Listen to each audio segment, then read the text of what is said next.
Ayun na nga 'no mga kababayan, maging itong si OG Diaz po, sumausaw na rin kaugnay dito sa issue nitong si Pastor Apollo Kibuloy. Talaga naman itong mga tao sa show business, sinasawsawan po nila ang politika na nangyayari sa ating bansa, 'no? Pero bago po natin umpisahan ang ating talakayan, by the way, papanoorin po natin ang live na, mensahe nitong si Ka Eric diyan sa nangyayaring, prayer rally para dito kay Pastor Apollo Kibuloy.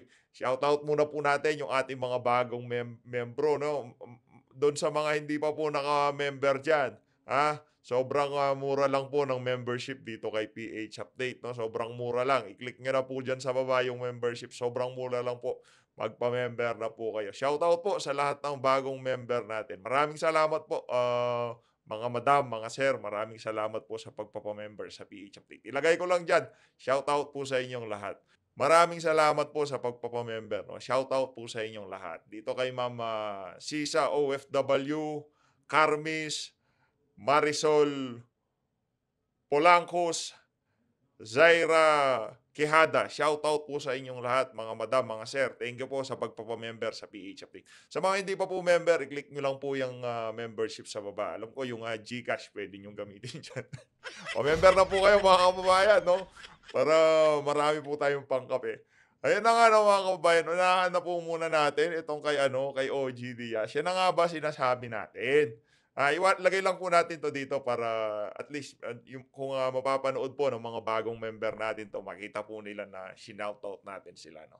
Ayun na nga 'no mga kababayan, ito po ang hirap dito sa mga ano na 'to, dito sa mga artista na 'to, yung mga tao sa showbiz. Ang sabi po niya, ah, ito po ang banat nitong si OG Diaz para doon sa mga senador na pumirma doon sa written objection para ma-contempt itong si Pastor Apollo Kibuloy. Makinig po kayong maigi, mabibilib po talaga kayo dito sa mga tao na 'to. Ayaw bang marinig ng ibang senador si Kibuloy para ipagtanggol niya ang kanyang sarili na siya'y inosente sa mga ibinibintang sa kanya? Bakit natin haharangin? Galing po, 'di ba? Yan po yung mga tao sa show business. Bigla ako tuloy naalala si Kim Chiu, 'no? Ang tanong po nitong si ano, GT, sasagutin natin. Ah, Ayaw bang marinig ng ibang senador si Kibuloy para ipagtanggol niya ang kanyang sarili? Una sa lahat, Mr. OG Diaz, hindi po proper forum yang, hearing nitong si Risa Hontiveros para marinig natin ang mga punto de vista nitong si Pastor Apollo Kibuloy. Ang kinakandak po nilang hearing diyan, in aid of legislation. Ibig sabihin, ginagawa po nila yan para tignan yung ating mga kasalukuyang batas kung ano ang mga dapat baguhin at kung ano ang mga dapat idagdag pa. Hindi natin pag-uusapan diyan kung may kasalanan o walang kasalanan itong si Pastor Apollo Kibuloy. Ginagawa po yung gusto nyong mangyari sa korte. Ngayon, kung gustong-gusto nyo po talagang, marinig ang, panig nitong si Pastor Apollo Kibuloy, ang gawin nyo po, makipag-ugnayan po kayo kay Risa Hontiveros, siya rin lamang napakayaman nyo na. Ang gawin nyo po, bigyan nyo po ng tig-isa-isang abogado yung mga victim survivor nitong si Hontiveros at sampahan ng kaso itong si Kibuloy at sa korte magkikita-kita. Dahil ang ginagawa pong hearing sa Senado, hindi, para mapatunayan, mapasinungalingan o kung ano man, na makapagsasabi na itong si Kibuloy o guilty or not guilty, Hindi po kailangan ni Kibuloy na ipagtanggol sa Senado ang kanyang sarili dahil hindi po korte yan. Bibilib na rin sana tayo dito kay Sir OG, kung ang banat niya ganito, yarin lamang Senadora Risa Hontiveros na naibulgar mo na yan sa Senado, tulungan po kaya natin itong mga victim survivor mo para sampahan na mga kaukulang kaso itong si Pastor Apollo Kibuloy. Di ba? Mas nakakabilib po yun. Kaso, ang banat po nitong si Sir O.G. Diaz, gusto po niyang marinig itong si Kibuloy sa kanyang mga paliwanag para daw maipagtanggol niya ang kanyang sarili. Sir, hindi po niya kailangan ipagtanggol ang kanyang sarili doon. Ah, ang gagawin lang ni Risa Hontiveros doon sa pagdinig na yon, hihiyain itong si Kibuloy. Yun lang po yun. Ngayon, kung talagang kaisa kayo nitong si Risa Hontiveros na gusto nyong marinig ang side nitong si Pastor Apollo Kibuloy, pagka dininig yung kaso na nakafile niya para dito kay Pastor Apollo Kibuloy, i-vlog nyo po. Mag-react po kayo dun sa mga yon. Pag-usapan po natin. Ngayon, kung sakaling napatunayan, guilty itong si Pastor Apollo Kibuloy doon sa mga aligasyon laban sa kanya, iba. Sama-sama po tayong babatigo sa kanya. Dapat beyond reasonable doubt yung ang tawag dito, yung hatol dito kay Pastor Apollo Kibuloy na talagang ginawa niya yung mga aligasyon nitong mga victim survivor nitong si Risa Hontiveros. Ano pa lang ni Risa Hontiveros, victim survivor. Talagang ano na po kumbaga may dating na ika nga, di ba? O yan sir, hindi po yun ang proper forum para marinig natin ang depensa nitong si Pastor Kibuloy. Hindi po korte ang komite nitong si Risa Hontiveros, okay? Malinaw po yun. Ngayon naman po mga kababayan, etong Caritas Pilipinas, tingnan nyo po, isa pa to, isa bagay, mga dilawan po talaga yung mga nandyan.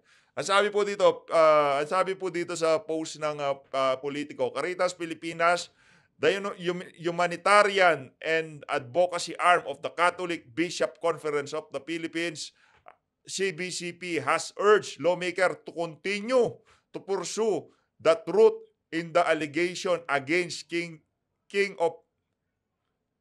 Kingdom of Jesus Christ, KOJC, leader, founder, Pastor Apollo Kibuloy. Isa pa tong Caritas na to. Hindi po nila tinitingnan ng katotohanan dyan. In aid of legislation po yan.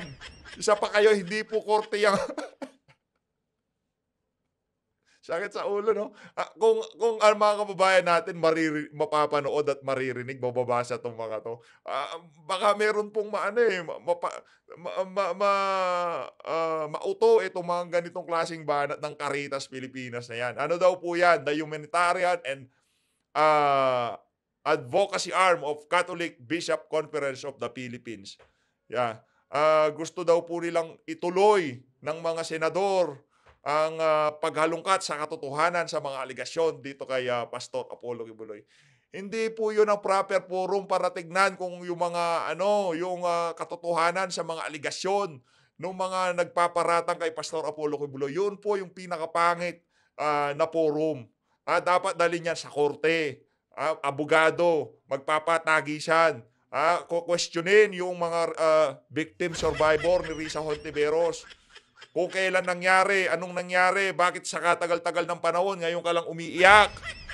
Diba? Ganun lang po kasimple yun mga kababayan. Hindi natin ninaano dito, wala tayong kinakampihan. Kung sakaling napatunayan, banatan o ipakulong yan. Diba? Ganun lang po yung kadali mga kababayan. Ngayon naman, nagpaliwanag po, mamaya po, meron po tayong dito, papanoorin itong banat nitong si Senator Ping Lacson.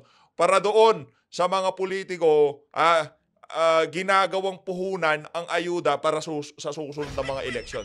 Unahin na po muna natin itong kay Dabadwan. Ito po, iginiit ni Senator J.V. Ejercito na hindi ang pambabash na nakuha niya sa social media ang dahilan kung bakit binawi niya ang kanyang pirma sa written objection na naglalayong harangin ang contempt order ni Senador Risa Hontiveros laban kay Pastor Apollo Kibuloy.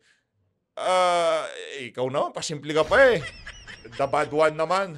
The bad one, ang totoo niyan, talagang hindi mo kinaya ang mga bashing sa social media.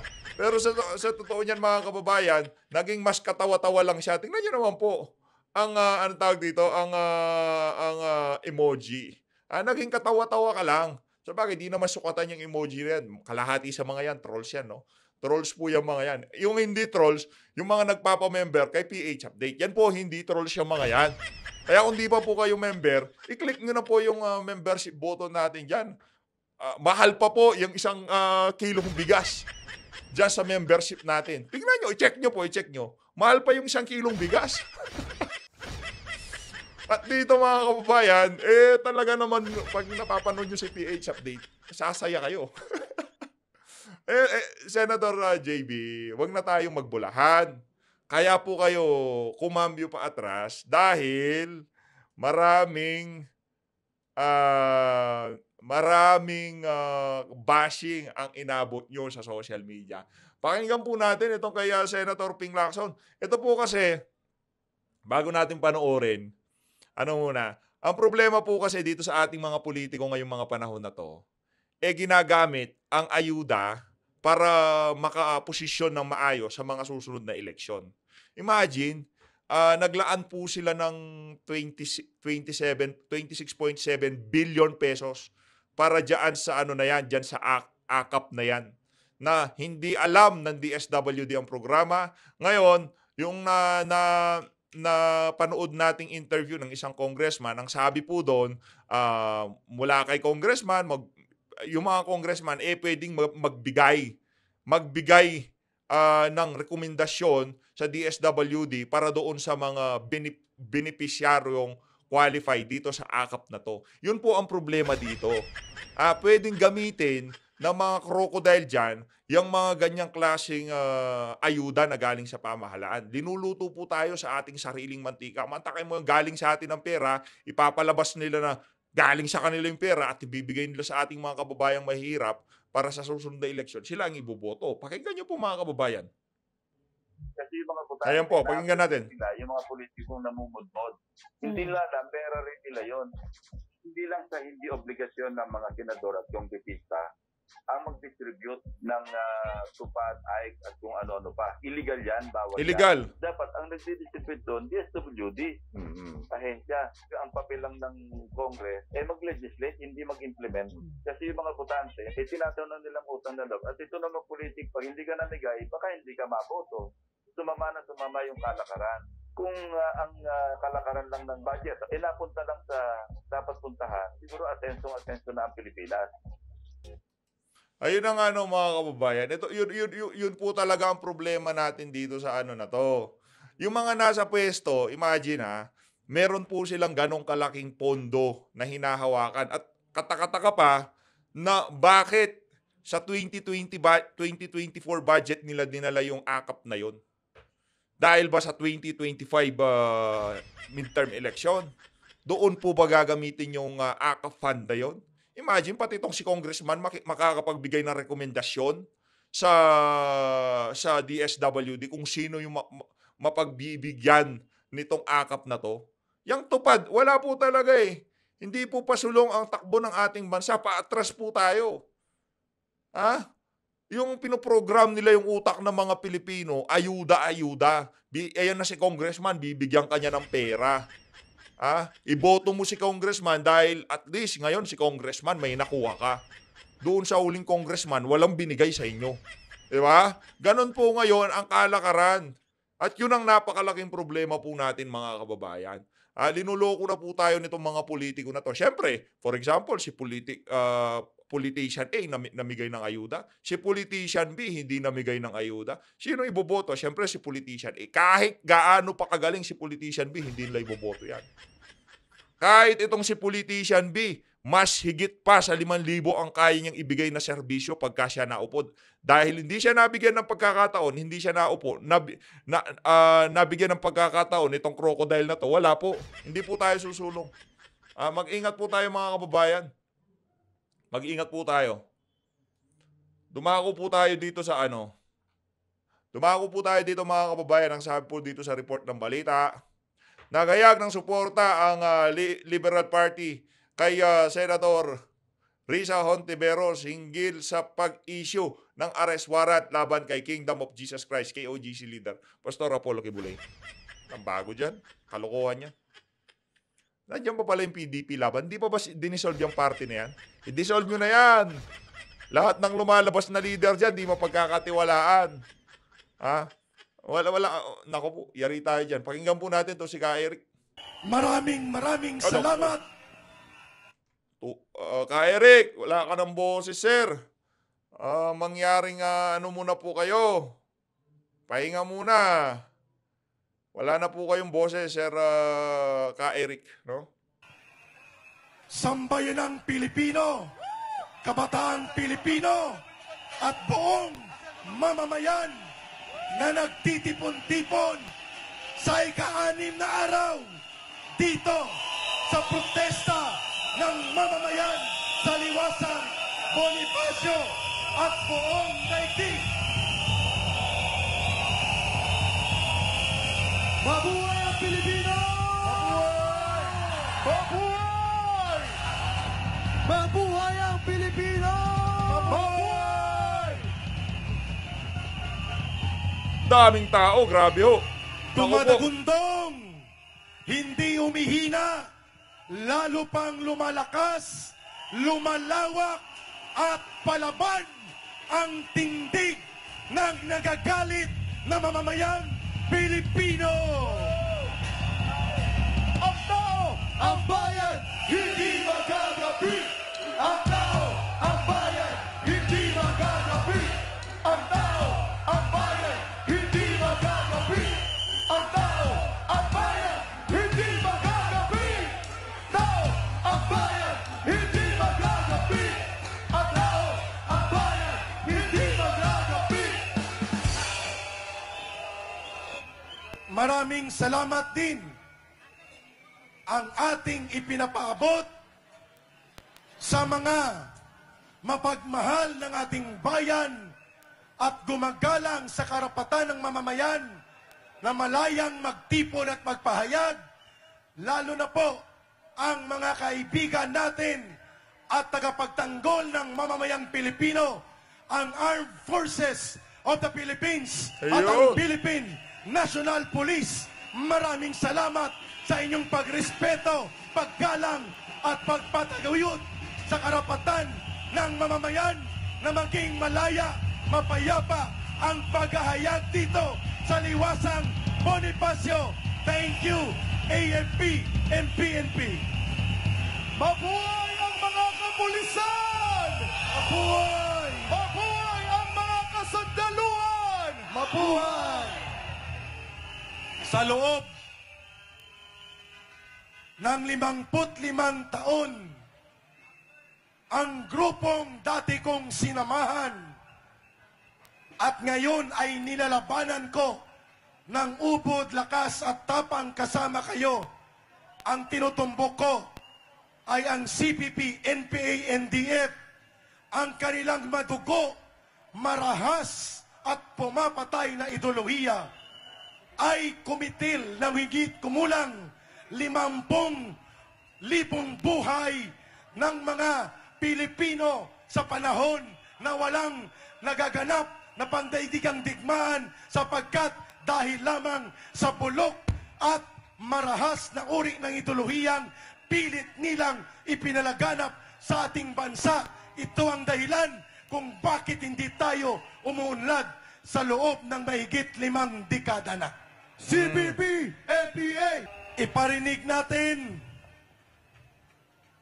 sa mga nagtatangkilik sa komunistang teroristang grupo na mayroong 2 mukha na ginagamit sa ating bansa at dito lamang na ilalantad sa pamamagitan ng pagbubuo po ni Pastor Kibuloy at ng SMNI ng programang Laban Kasama ang Bayan na ang totoong mukha ng kalaban ng mamamayan ay nailantad sa pamamagitan po ng programang Laban Kasama ang Bayan. Grabe, alam nyo po ba kung gaano karami ang nanonood dito sa live na to? Nasa 15,000 na katao po ang nanonood. 15,000 po mga kababayan. Siguro kung ating bibilangin, mga nasa ano lang yung mga na yan, mga nandyan sa Liwasang Bonifacio. Kung di tayo magkakamali, humigit kumulang, nasa 4,000 yung nanonood po ng mga kababayan natin na nakaantabay mula pa kanina, nasa 15,000 katao po. Kaya hindi biro ang nangyayari ngayon. Ngayon, pagka nagkaroon pa na ang rally diyan sa Davao, talagang ibang klase po 'to mga kababayan. Abang-abang lang po tayo. Iparinig natin ang panibagong sigaw natin, CPP, NPA, NDF, salot ng CPP, NPA, NDF na ating inilalantad at itinatakwil ay siya namang tinatangkilik nila tambaluslos sa loob ng Kongreso ang Alliance of Communist Teachers, Kabataan, NPA Lover Party List at ang Gambrela NPA Recruiter Party List na siyang dahilan kung bakit natin ibinubunyag ang ganitong malubha na pakikipagsabwatan ng mga ganit at abusadong politiko kagaya ni Tambaluslos.